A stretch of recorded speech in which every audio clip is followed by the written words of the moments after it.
This is video number 67 for violin and viola players. And in this video, we're going to move on to phase 2 of vibrato. If you're one of my students and you're watching this, you should have been working with your Easter egg for the last several weeks. We started with the shaker at about the speed of 50, and we've moved it up about 20, 30 clicks.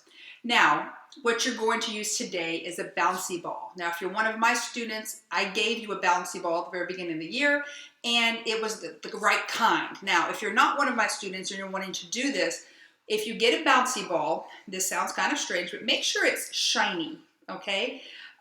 Because the ones that are kind of the opaque look, they're not like bright and shiny. You get one that's like clear, you're going to be good. Okay, one you can see through, you're going to be good.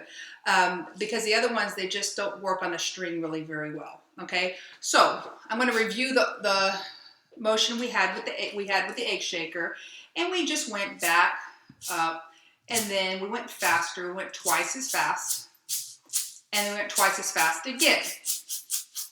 We're going to do the same thing. We're going to start the tempo back to where it was at about 50. In fact, it's going to be 53 today. But we're going to do, instead of this motion, using the whole hand, the thumb is now going to be isolated. The thumb is not going to move, but we are still going to move the rest of our hand. So you're going to move at this joint right here and at your wrist. Okay? Again, this is just phase 2. This was phase 1 where the whole hand was moving. Now we're stopping the thumb and still doing the motion. Is the motion going to be as big? No, it's not going to be quite as big. Okay, so here's what we're going to do with this bouncy ball. You're going to place the bouncy ball. I'm going to show you this way first. We're going to place the bouncy ball in between your middle 2 strings, and you're going to roll it back and forth. Okay, the whole idea is that you keep it in between the strings and you don't roll it that direction at all. Okay, now is it going to fall? Yeah, it's going to fall some. You'll get better at it. And it'll be frustrating at first, but you'll be able to do this. Just trust me on this. Now, if you have a bad hand position, if you have a bad instrument position, this is really going to not work for you very well. Okay? At the very beginning, I was always talking about how this is so important, right? Your instrument's up on your shoulder, your head and shoulder, hold your instrument, not your hand. This is where you're going to realize, uh-oh, I've developed a bad habit, or oh no, I'm doing just fine. So what you need to do, put your instrument up on your shoulder, take your bouncy ball, put it in between your middle 2 strings, and then place your thumb, just like you would. Nothing's going to touch here. You're only touching your thumb. Your thumb is the only part of your hand that touches the instrument at all, okay? And then you're going to put the ball underneath your 2nd and 3rd finger, in the middle, right here. Okay, I'm going to come and show you this view here. I'm going to try to show you a top view without dropping the ball. See that right there? Okay. In between the middle 2 strings. I'm not touching here. That's very important. I'm not touching here. My thumb is arched. I've got a good hand position. And now I'm just going to move it back and up. And not very far. Now let me show you how little I'm moving this. Just that. That's it. Back and up. Back and up. Back and up.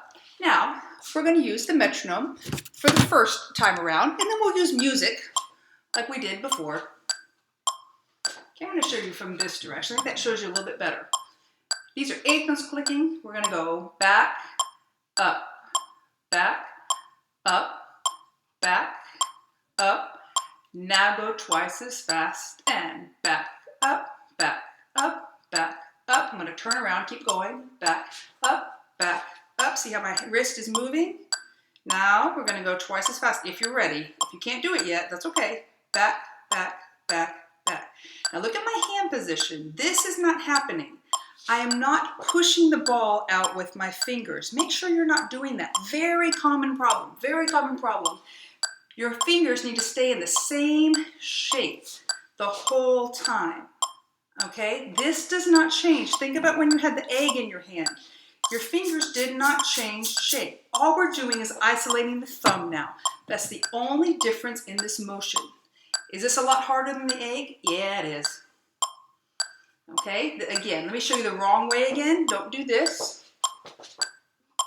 See that? My fingers are extending out. Bad.